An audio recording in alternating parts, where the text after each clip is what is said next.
ഇന്ന് രാവിലെ ഇവിടെ സത്യം പറഞ്ഞാൽ എൻ്റെ 2 ഫ്രണ്ട്സ് വന്നു. അവർ നടക്കാൻ പോയ വഴി വന്നതാണ്. കുറേ നാളായി അവർ വന്നിട്ടും. അപ്പോൾ ഇന്ന് ഞാൻ ലൈവിൽ കയറാനൊക്കെ ഒരുപാട് വൈകിപ്പോയി. പിന്നെ അപ്പോൾ കുറേ നേരം ഞാനും അച്ഛനും കൂടെ വർത്തമാനം പറഞ്ഞിട്ടൊക്കെ ഞങ്ങൾ 4 അവർ ഹസ്ബൻഡും വൈഫും കൂടെ വന്നത്. ഞങ്ങൾ വർത്തമാനം പറഞ്ഞിട്ടൊക്കെ കുറേ നേരം ഇരുന്ന് കഴിഞ്ഞപ്പോൾ എനിക്ക് കഴിഞ്ഞത് വേണ്ട കേട്ടോ, അത് നീ എടുത്തു. പിന്നെ രജനിയോട് പറയാം, രജനി വന്നാൽ രജനിക്കും ഒരു ചായയും ഒരു ദോശയും എന്തെങ്കിലുമൊക്കെ അവൾ ഉണ്ടാക്കി തരും. അവളും കഴിക്കും, ഞങ്ങൾ കഴിക്കും, രണ്ടുപേരും. അവൾ ഒരു ദോശ കരിച്ചുകൊണ്ടിരിക്കുന്നുണ്ട്, ആ ദോശ എനിക്ക് വേണ്ട എന്ന് ഞാൻ പറയുമായിരുന്നു. അപ്പോൾ അവർ വന്നു, ഞങ്ങൾ കുറച്ചു നേരം വർത്തമാനം പറഞ്ഞൊക്കെ ഇരുന്ന് കഴിഞ്ഞു. ഇരുന്ന് കഴിഞ്ഞപ്പോൾ പിന്നെ 1 മണിക്കൂറോളം വർത്തമാനം പറഞ്ഞ് ഞങ്ങൾ ഇരുന്ന് കഴിഞ്ഞു. അവർ നടക്കാൻ പോയിച്ച് വന്നതാണിതിലെ. അവർ വേറെ റൂട്ടിലാണ് പോകാറില്ല. അപ്പോൾ ഇതുവഴി നടന്നാൽ ഇങ്ങോട്ടും കയറാലോ എന്ന് വെച്ചായിരുന്നു. അപ്പോൾ പിന്നെ ഞാൻ അന്നേരം മാഷ് പറഞ്ഞു, എന്നാൽ നമുക്ക് എല്ലാവർക്കും ഇരുന്ന് ബ്രേക്ക്ഫാസ്റ്റ് കഴിക്കാം. അവരും 2 പേരേ ഉള്ളൂ, ചെന്നിട്ടുണ്ടാക്കണം. അപ്പോൾ ഞാനപ്പോൾ ഓടി അടുക്കളയിലോട്ട് വന്നു. ഒരു തട്ട് ഇഡ്ഡലി ആദ്യം ഞങ്ങൾ എടുത്തിരുന്നു. അത് കഴിഞ്ഞ് പിന്നെ ഒരു തട്ട് ഇഡ്ഡലി കൂടെ ഇട്ട് പുള്ളിക്കാരത്തി എൻ്റെ കൂടെ അടുക്കളയിൽ കയറി വന്നു. എന്നിട്ട് പൊടി എടുത്തു. ഞാൻ പെട്ടെന്നൊരു മുളക് ചട്നി അരച്ചു. അങ്ങനെ ഞങ്ങളെല്ലാവരും കൂടി ഇന്ന് കഴിച്ചു കഴിഞ്ഞ് അവർ പോകുമ്പോൾ 10:30 മണി. പിന്നെയും വീണ്ടും ഇരുന്ന് പഴയ കഥകളൊക്കെ പറഞ്ഞുകൊണ്ട്. പക്ഷേ സൗഹൃദം എത്ര നല്ലതാണല്ലേ. കുറേ നാളുകൂടെ അപ്പം മനസ്സ് തുറന്ന് ഞങ്ങൾക്ക് കുറേ പഴയ കാര്യങ്ങളൊക്കെ സംസാരിക്കാൻ പറ്റി. ഒരുപാട് സന്തോഷമായി. അത് കഴിഞ്ഞപ്പോൾ പിന്നെ ഞങ്ങളെല്ലാവരും കൂടി പിന്നെ അങ്ങനെ 4 പേര് ഒന്നിച്ചിരുന്നൊരു ഭക്ഷണം കഴിപ്പതിന് എത്രയോ നാൾ കൂടിയായിരുന്നു ഞങ്ങൾ. പിന്നെ അത് കഴിഞ്ഞ് പിന്നെ പെൻഷൻ്റെ ഒരു സഹോദരി വിളിച്ചു, ആ ഫോൺ അറ്റൻഡ് ചെയ്തു. ഇതെല്ലാം കഴിഞ്ഞപ്പോഴത്തേക്ക് മണി 10:45. പിന്നെ ഞാൻ 10:30 ഒരു ലൈവ് ഇടാറുണ്ട്, പക്ഷേ ലൈവ് ഇടാൻ പറ്റിയില്ല. പിന്നെ ഞാൻ 11 മണിയായപ്പോൾ എന്തായാലും അവർ കുറച്ച് പേരെങ്കിലും നമ്മളെ വെയിറ്റ് ചെയ്യുമല്ലോ എന്ന് വെച്ച് പെട്ടെന്ന് പോയി 11 മണിയായപ്പോൾ കയറി ഇച്ചിരി നേരം ലൈവിലിരുന്നു. വളരെ കുഞ്ഞ് ലൈവ്. അപ്പോഴത്തേക്ക് പിന്നെ രജനിയുടെ സമയമായപ്പോൾ അവളും വന്നു. എന്നിട്ട് രജനി ദോശക്കല്ല് വെച്ച് പിന്നെ ദോശ ഇടുന്നു. ഒരു ഗ്ലാസ് ഒരു ഗ്ലാസ് ചായ അവൾ എനിക്കും തന്നു. അവൾ പിന്നെ ദോശ ചുടുന്നു.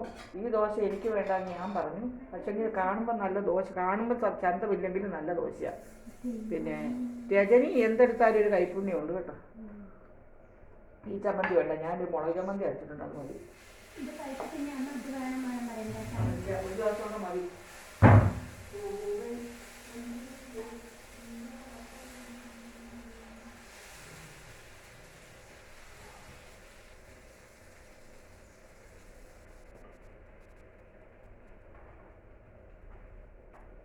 അപ്പോൾ പൊടിയും മുളക് ചട്നിയും ഉണ്ട്. രജനിയുടെ ഒരു സ്പെഷ്യൽ ചട്നി ഉണ്ടാക്കി. അതെനിക്ക് വേണ്ട, ഞാൻ എൻ്റെ കൂട്ടുകാരിക്കും ഹസ്ബൻഡിനും ഒക്കെ എടുത്ത മുളക് ചട്നി പൊടി ഇത് കൂട്ടിയാണ് അവർക്ക് കൊടുത്തത്. അപ്പോൾ ഞാൻ അത് രണ്ടും കൊണ്ട് ഈ പൊടിയും ദോശ കഴിക്കട്ടെ. ചായയുണ്ട്. നിങ്ങളെ എല്ലാവരെയും ഞാൻ ഇനി രജനി അവളുണ്ടാക്കിയ ചട്നി തന്നു. ഇത് കഴിച്ചിട്ടിനിയും വേണമെന്ന് പറയണ്ടെന്ന ഉത്തരവ്. ദോശ പിന്നെ മുളകും ഉള്ളി പുളിയും ഉപ്പും കൂടെ അരച്ച ഒരു ചട്നി, ഇഞ്ചിയുണ്ട്, പൊടി, പിന്നെ രജനി അരച്ച ചട്നി. ഞങ്ങളിത് കഴിക്കട്ടെ. നിങ്ങളെല്ലാവരും കഴിക്കാം. ഒരു 11 മണിയായത് കേട്ടോ. 11 11:30 11:30 അല്ല 12 അല്ലേ. ഇനി നമുക്ക് വലിയ കൂട്ടാൻ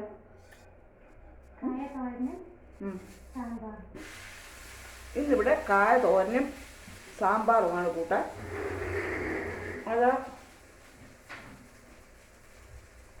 ഒരു ഉടായ്പ സാമ്പാറാണ് വയ്ക്കുന്നതെന്ന് രജനി പറഞ്ഞു. എല്ലാ പച്ചക്കറിയും കൂടെ ഇട്ടിട്ട് ഒരിത്തിരി പരിപ്പ് ഇട്ട് ഉപ്പും മഞ്ഞൾപ്പൊടിയും മുളക് പൊടിയും എല്ലാം കൂടി ഇട്ട് ആവശ്യത്തിന് വെള്ളം ഒഴിച്ച് ഒരു 2 സ്റ്റീം വരുമ്പോൾ അതെല്ലാം വെന്ത് കഴിയും. പിന്നെ അതിലേക്ക് ഇത്തിരി പുളിയും പിഴിഞ്ഞൊഴിച്ച് പച്ചക്കറി എല്ലാം അകത്തി വരെ വേനൽക്കാലമല്ലേ, പുളിയും പിഴിഞ്ഞൊഴിച്ച സാമ്പാർ കൂട്ട്. അതായത് മുളക് പൊടി, മല്ലിപ്പൊടി, ഉലുവാപ്പൊടി, കായപ്പൊടി ഇതെല്ലാം കൂടെ ഒന്ന് ചൂടാക്കി അതിലേക്ക് മിക്സ് ചെയ്ത് ആവശ്യത്തിനുള്ള വെള്ളവും ഉപ്പുമൊക്കെ നോക്കി ഒന്ന് കടുക് താളിക്കുമ്പോൾ വലിയ പ്രയത്നമില്ലാതുള്ള നല്ലൊരു സാമ്പാർ റെഡി. പിന്നെ 2 കായ എടുത്ത്, കായ വാങ്ങിയതല്ല, രജനി അവളുടെ വീടിൻ്റെ സൈഡിൽ ഇപ്പോൾ ഒരു പുതിയ സ്ഥലം അവർ വളർത്തി വെട്ടിയിട്ടുണ്ടോ, അത് പഞ്ചായത്താണെങ്കിൽ അവളോട് കുറേ മല്ലിട്ട് പാവം കൊച്ച് അതിൻ്റെ അവിടെ സൈഡിലായിട്ടൊരു വാഴ വെച്ചിരുന്നു. അതിലൊരു കൊലയുണ്ടായി. ആ കൊല കുഞ്ഞു കൊല 10-12 കായുള്ളായിരുന്നു. മതി കുട്ടി, അതെ മതി കുട്ടി മതി. അതിൽ നിന്ന് 2 കായ രജനി കൊണ്ടുവന്നു. രജനി എന്തെങ്കിലും ഉണ്ടെങ്കിൽ കൊണ്ടിട്ടുണ്ട് കേട്ടോ, കൊണ്ടുവന്നു. അതൊരു തോരൻ, അതാണ് അടുപ്പത്തിരിക്കുന്നത്. തോരൻ അടുപ്പത്ത് ചീനിച്ചട്ടിയിൽ ഇരിക്കുന്നു. രജനി ദോശ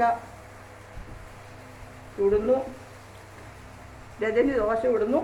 എനിക്കിതാ പൊടിഞ്ഞ ദോശ, അവർക്ക് നല്ല റൗണ്ടിൽ ചുടുന്നു.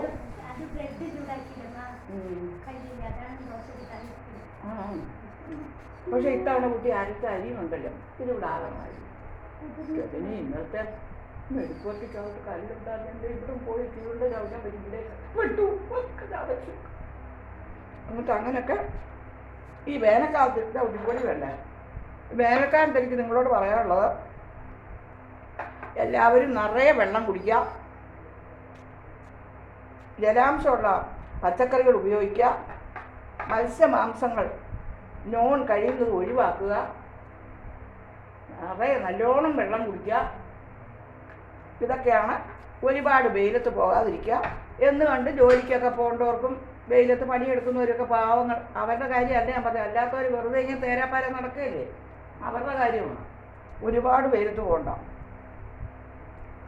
ഞങ്ങളങ്ങനെ ദോശ, ചമ്മന്തി, വിവിധ തരം ചമ്മന്തികൾ, ചായ ഒക്കെ ആയിട്ട് കഴിക്കുകയാണ്. രജനിയെപ്പോലെ സുന്ദരമായ ദോശയും സുന്ദരമായ ചായയും. സൗന്ദര്യമില്ലാത്ത ഞാൻ കഴിക്കട്ടെ. നിങ്ങളെല്ലാവരും എൻ്റെ കൂടെ കഴിക്കാൻ പറ്റുന്ന ദോശ. ഞാനിപ്പോൾ കുക്കിംഗ് വീഡിയോ ഇടാത്തത് എന്താണെന്ന് വെച്ചാൽ, നമ്മുടെ രജനിയാണല്ലോ ഉച്ചക്കത്തെ പാചക റാണിക്ക് ഞാൻ വീഡിയോ ഒന്നും എടുക്കുന്നത് അത്ര ഇഷ്ടമല്ല. അത് കാരണം കൊണ്ട് ഞാൻ വീഡിയോ എടുക്കാൻ വരാറില്ല. പിന്നെ പറഞ്ഞാൽ അത് രജനിക്ക് ഇഷ്ടപ്പെട്ടില്ല, അതുകൊണ്ട് ഞാൻ പറയുന്നില്ല. അതായത് ഞാനിങ്ങനെ വീഡിയോ ഒക്കെ ഇതിനിടയിൽ കൂടെ എടുത്താൽ അവൾക്ക് നേരം പോകില്ലേ. അപ്പോൾ അതുകൊണ്ട് അവൾക്ക് വലിയ താല്പര്യമില്ല. എന്നാൽ രജനിയും കൂടെ എൻ്റെ കൂടെ കൂടിയാൽ, നിങ്ങൾ 2 പേർക്കും കൂടെ ചെയ്താൽ ഒരു കൊഴുപ്പ് കിട്ടും വീഡിയോയ്ക്ക്. അങ്ങനെ ഞങ്ങളിങ്ങനെ തൃശ്ശൂർ പൂരത്തിൻ്റെ പോലുണ്ട് അടുക്കള. ഇതാണ് രജനിയുടെ പാചക കല.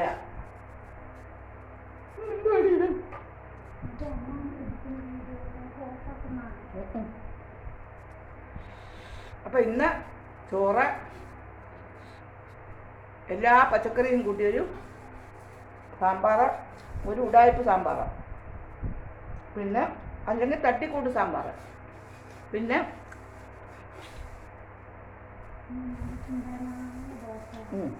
സുന്ദരമായൊരു എന്താ ഒരു വിഷവും ഇല്ലാത്ത കായ കൊണ്ടൊരു തോരൻ.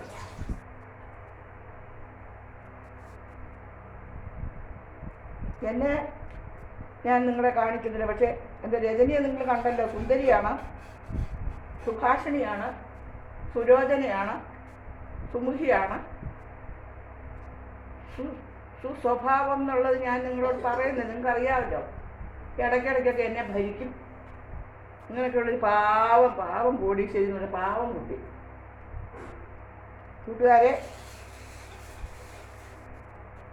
നിങ്ങളെല്ലാവരും ഈ വീഡിയോ കാണണം.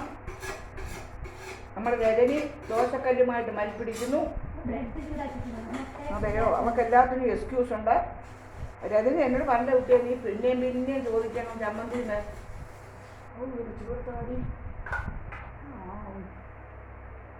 നല്ല രുചിയുള്ള ചമ്മന്തി. കണ്ടോ, നല്ല ദോശ ഇവിടുന്ന് കണ്ടോ നിങ്ങൾ കാണും. ഇങ്ങനെ വേണം നമ്മൾ കല്ലിൽ ദോശ ഒഴിച്ച്. കല്ല് ചൂടാകുമ്പോഴേ ദോശ ഉണ്ടാക്കുന്നവരും ഒക്കെ ഉണ്ട് കൂട്ടി ഒരു കല, ഒരു ആർട്ട്. കല്ല് ചൂടാകുന്നതിന് മുമ്പുണ്ട് മാവ് ഒഴിക്കരുത്. കല്ല് ചൂടായി എണ്ണ തേച്ച് അതിന് ശേഷം മാവ് ഒഴിച്ച് പരത്തുക.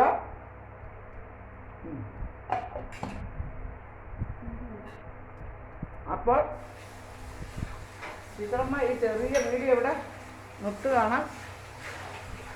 എല്ലാവർക്കും ഒരു ശുഭദിനം നേരുന്നു. Thank you so much.